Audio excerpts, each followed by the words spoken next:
बोलल कई रे नीचे में ओढ़नी बिछल कई रे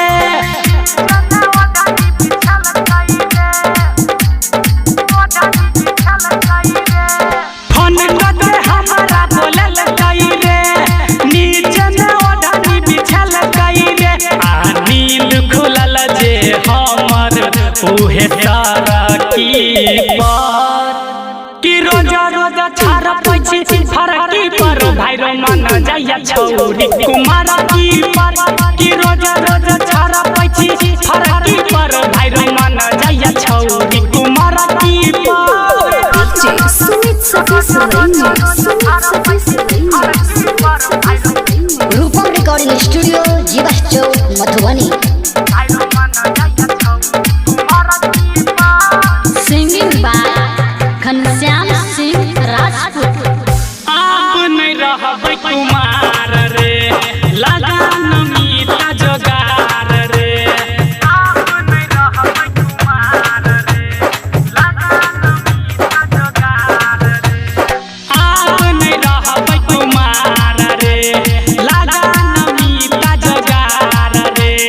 कोनो उपाय जल्दी कर नहीं कर सोच विचार रे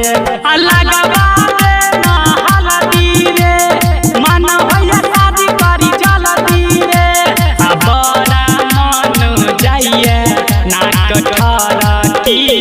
पर कि रोज रोज छारा पैछि फरकी पर भाइरो मन जाइए छौरी कुमार की पर कि रोज रोज छारा पैछि फरकी पर भाइरो मन जाइए छौरी पतर की पर सुमित सतीश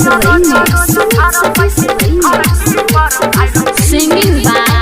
घनश्याम सिंह राजपूत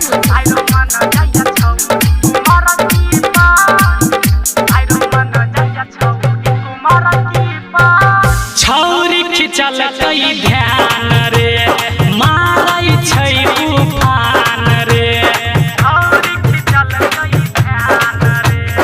मारै छै तूफान रे छौरी खिचल कई ध्यान रे मारै छै तूफान रे काचे उमर में छौरी भाइरे भ गेलै जवान रे